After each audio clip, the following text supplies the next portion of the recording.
Astagarin, belum selesai mega korupsi Pertamina, ada lagi. Ternyata polisi bongkar kasus beras oplosan yang diedarkan ke masyarakat. Dan lagi ternyata nggak cuman minyak doang yang dioplos nih.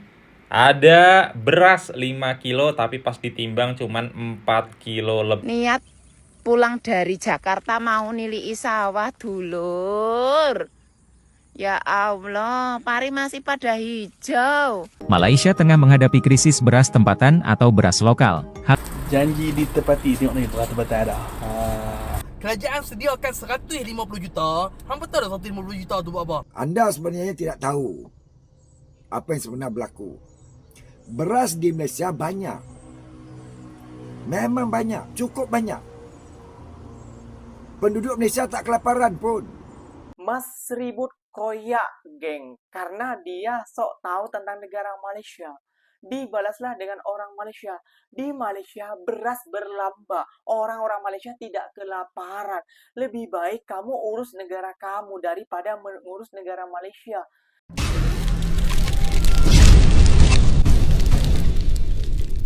Assalamualaikum warahmatullahi wabarakatuh, geng. Berjumpa lagi bersama saya, Iki. Gimana kabar-kabar saudara-saudara, sahabat-sahabat saya? Semoga kabar kalian selalu baik-baik saja. Dilindungi oleh Allah SWT, dijauhkan dari segala bala musibah dan diberi umur panjang. Amin ya rabbal alamin. Oke, geng, seperti biasanya di video kali ini Ikinya akan ngereaction beberapa video yang telah di-tag maupun yang telah terjumpa di TikTok.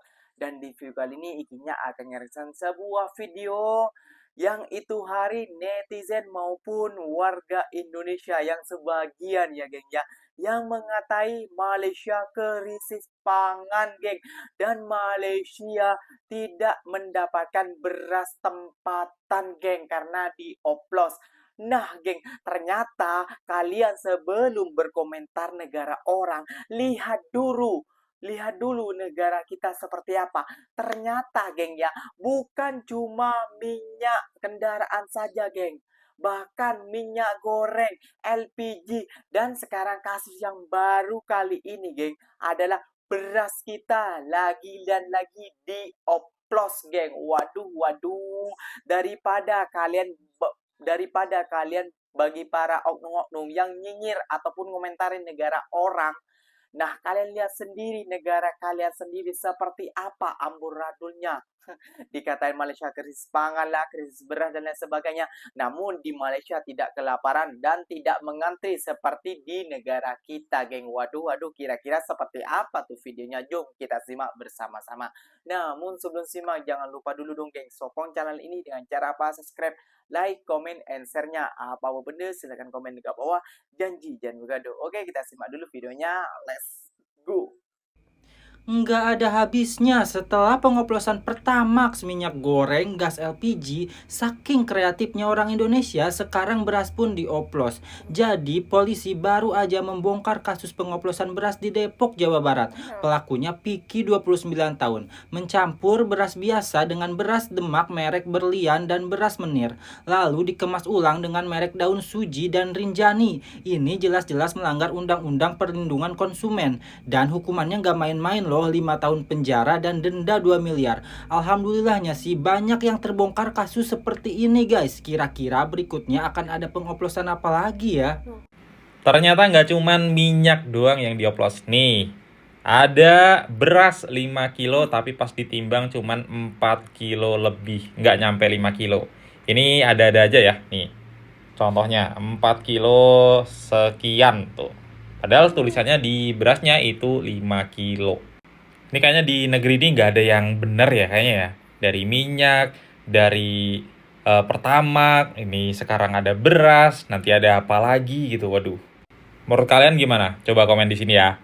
Astagarin, belum selesai mega korupsi Pertamina, ada lagi. Ternyata polisi bongkar kasus beras oplosan yang diedarkan ke masyarakat. Dan lagi-lagi masyarakat yang dirugikan. Kemarin pejabat yang melakukan korupsi seperti ini, sekarang malah rakyat sendiri yang korup kepada rakyat kecil. Gila sih, nggak berhenti-berhenti. Semuanya terbongkar di era Prabowo ini. Gue yakin semuanya harus diperiksa sih. Iya, pasti ada aja ketidakwajaran. Jadi baru-baru ini ada kasus pengoplosan beras yang berhasil ditemukan oleh pihak kepolisian. Pelakunya bernama Vicky, umurnya 29 tahun. Dia mengoplos beras di Depok, Jawa Barat. Jadi modusnya itu mencampur beras biasa dengan beras Demak merek Berlian dan beras Menir, lalu dikemas ulang menjadi kemasan baru dengan merek Daun Suji dan Rinjani. Ya otomatis ini melanggar Undang-Undang Perlindungan Konsumen. Berapa ancaman hukumannya, Ri? Ancaman hukumannya itu maksimal 5 tahun penjara dan denda 2 miliar rupiah. Bahkan ini tuh sempat disinggung oleh DPR bahwa pihak kepolisian harus menindak tegas praktik pengoplosan beras ini. Kementerian Perdagangan harus aktif mengawasi distribusi beras. Lu bayangkan, masyarakat beli bensin dioplos, beras dioplos, apalagi selanjutnya. Astaga, baru aja ada kasus minyak kita yang tidak sesuai takaran, bahkan diganti dengan minyak curah, lagi-lagi beras 5 kg. Ditemukan tidak sesuai takaran karena setelah ditimbang isinya hanya 4,78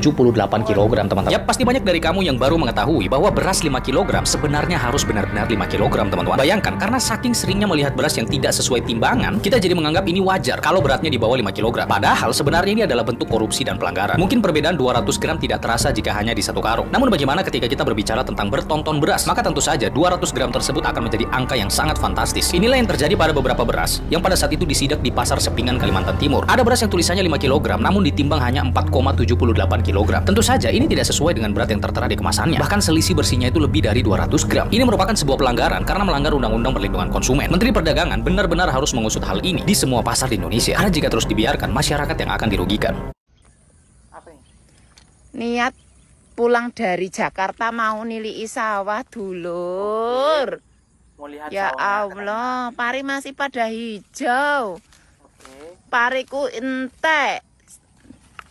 Hah? Ya Allah. Habis dicuri. Oh my god.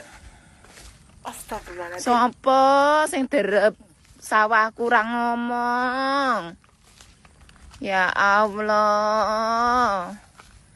Rasido panen, rasido duwe gabah. Ya Allah. Wah. Piye ki jal? Pari lho isih ijo. Kok tega temen. Masih hijau, kan? Derep orang ngomong karo aku. Ki sapa sing gawe otren-otren ngene? Waduh. Jangan ngatain negara jiran kita, jangan menghina negara jiran kita, geng. Karena di dalam negara kita sendiri masih kacau balau, geng. Ya, kalau kalian tentang Malaysia krisis beras, Malaysia krisis pangan, Malaysia akan kelaparan dan lainnya sebagainya. Namun sampai sekarang negara Malaysia masih aman-aman saja. Orang-orang Malaysia masih lahapnya memakan beras, geng. Dan di supermarket itu banyak beras berjualan, geng. Banyak beras merek-merek beras, geng. Kayak gitu, geng ya. Dan astagfirullahnya lagi, geng ya. Tadi beras sampai dioplos, minyak pun dioplos, minyak goreng, LPG juga dioplos. Negara kita masih banyak, geng, kekurangannya daripada negara seberang kita, jiran Malaysia, kayak gitu ya, geng ya. Dan juga yang lebih peliknya dan lebih mengherankannya kayak gitu ya, geng ya. Orang yang punya sawah ditinggal pergi Jakarta, nggak tahu merantau, nggak tahu dia jalan-jalan, nggak tahu apa. Terus ada yang curi berasnya ataupun padinya. Banyak, geng, masalah-masalah di negara kita. Jadi nggak usah nyinyir kepada negara tetangga. Apalagi buat ketua netizen Konoha yang sudah tua. Kayak gitu, geng. Jom kita simak lagi videonya. Malaysia tengah menghadapi krisis beras tempatan atau beras lokal. Hal ini memicu kepanikan dan kemarahan di masyarakat. Pasokan beras lokal yang menghilang menyebabkan lonjakan harga. Sementara beras impor yang lebih mahal semakin membebani masyarakat. Di media sosial, gelombang protes terus meningkat. Warga menuntut tindakan nyata dari pemerintah untuk mengatasi krisis ini dan mengurangi ketergantungan pada beras impor. Sementara itu, pemerintah berjanji akan segera mencari solusi jangka panjang untuk memastikan pasokan beras tetap stabil dan rakyat tidak semakin tertekan oleh kenaikan harga pangan. Hari ini, satu perkara yang pelik berlaku. Beras tempatan hilang dari pasaran, sedangkan negara mengeluarkan sebanyak 62% makanan ruji ini, tidak sampai 30% diimport. Pastinya, ia melibatkan kartel yang mengawal pasaran beras tempatan. Ia dipahamkan, banyak beras-beras tempatan hanya ditukar kampitnya kepada beras import. Mereka membuat keuntungan yang tinggi seperti ini. Yang kedua, beras tempatan dicampur dengan beras import dan dijual sebagai beras import. Oh, beras sulit rakyat menjerit. Oh, bila tempat kami beli sembako. Kami banyak beras. Habis, geng. Habis, geng. Lihat, ditunjukkan karena netizen Konoha ini berkomentar ya, geng ya. Rakyat apa? Beras sulit rakyat menjerit katanya. Namun dilihatkan beras sebanyak itu, geng. Lihat, geng. Malu nggak tuh? Malu nggak? Koyak nggak koyak tuh, geng? Lihat. Beras kayak gini, geng. Lihat banyaknya. Bermacam-macam merek beras di Malaysia ini, geng ya. Lihat. Aduh, habislah. Lihat. Lihat, geng. Bermacam-macam beras. Sedap ini beras. Enak-enak, lihat. Mana katanya Malaysia krisis beras. Aduh. Janji ditepati. Tengok ni beras tempatan dah. Kerajaan sediakan 150 juta. Hang betul tak 150 juta tu buat apa? Okey, 150 juta tu bagi dekat kilang-kilang untuk keluarkan beras tempatan. Pasal apa? Kos untuk keluar beras tempatan ni tak menguntungkan mereka, malah merugikan mereka. Jadi apa kerajaan buat? Kerajaan pergi bayar. Dia pergi kilang ni dia bayar. Okey, banyak mana hang keluar beras tempatan? Berapa kos hang yang tak cukup? Okey, kerajaan tolong bayar. Bila kerajaan tolong bayar, dapatlah beras tempatan. Pasal itulah beras tempatan ada di pasaran mulai Mac. Hari ni 2 Mac. Janji ditepati. Tengok, beras tempatan ada. Kita pun boleh beli. Saya nak tengok tempat stor beras. Yang dikatakan beras tempatan akan berada di pasaran pada... selamat pagi, salam Jumaat. Mas Ribut telah 09 telah stis video saya ini. Saya nak stis balik. Selamat pagi, Mas Ribut. Anda sebenarnya tidak tahu apa yang sebenarnya berlaku. Beras di Malaysia banyak. Memang banyak, cukup banyak. Penduduk Malaysia tak kelaparan pun. Habislah. Tapi apa yang saya memperjuangkan, beras tempatan kenapa tidak diadakan label beras tempatan? Kenapa terlampau banyak beras import? Wahalnya 70% supply beras di Malaysia ni beras tempatan. Kenapa terlalu banyak beras import? Adakah beras import ni telah terlampau banyak di Malaysia? Tujuan kami di Malaysia ini adalah untuk membela petani-petani kampung, petani-petani menanam padi di Malaysia. Itu yang kamu harus tahu. Bukan beras kami tak cukup. Kami cari wang gampang. Kami cari makan senang. Kami bermana-mana. Tengok tu Indonesia berlambak di Malaysia. Senang mereka cari wang. Benar. Bukan kami berebut beras, tidak. Tapi kami mempertikaikan ke mana pergi beras tempatan. Adakah penyelewengan daripada pengusaha-pengusaha di Malaysia seperti Pertamina di Indonesia tu? Ya, ada lagi satu syarikat emas dikata emas palsu, dia katakan emas benar. Itu yang kami takut berlaku di Malaysia. Makanya kami bertindak dari awal. Dulu banyak beras. Ya. Beras tempatan RM26. Banyak warga-warga asing seperti Indonesia, Bangladesh, Nepal makan beras RM26. Betul. Kami tak marah pun.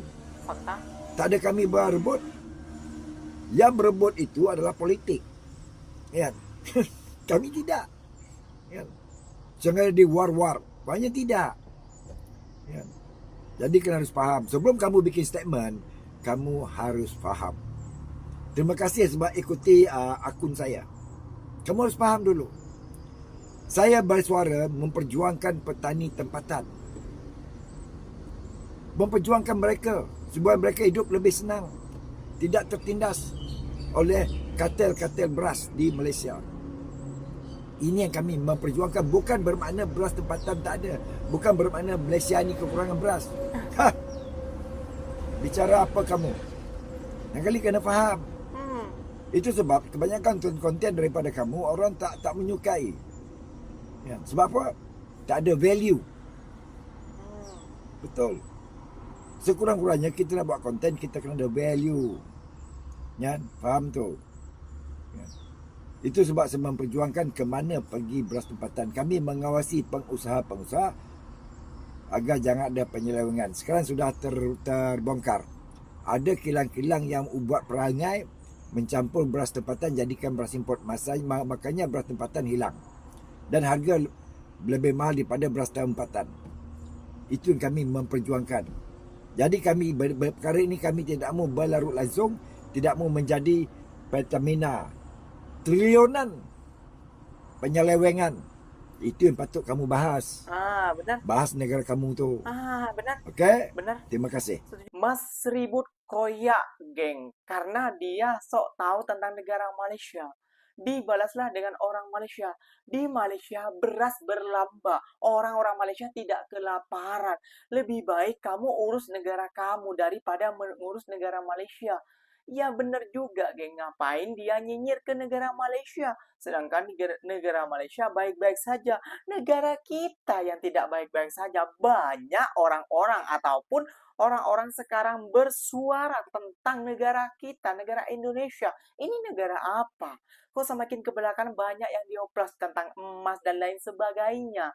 Itu yang perlu Mas Ribut ini. Siapalah itu namanya ya, Mas Ribut ke apalah ke tak mau tengok dia, memang dia kepala udang kayak gitu ya, geng. Ya gak ada isinya dan pikirnya. Dia menyebut negara orang, namun dia tidak mau tahu negaranya dia sendiri seperti apa.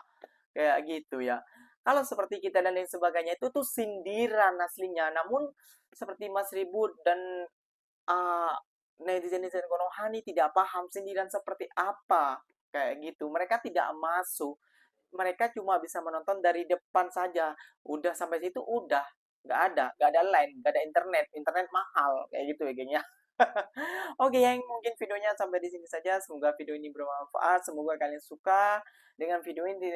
Terima kasih banyak buat kalian yang nonton sampai akhir. Semoga kalian paham dengan video ini. Yang tidak paham, kalian balik dulu ke sekolah, isi kepala kalian, jangan sampai jadi kepala udang ya, geng ya. Oke, izinnya pamit undur diri dulu. Wassalamualaikum warahmatullahi wabarakatuh, geng. Berjumpa lagi tahu di mana next video. Bye bye.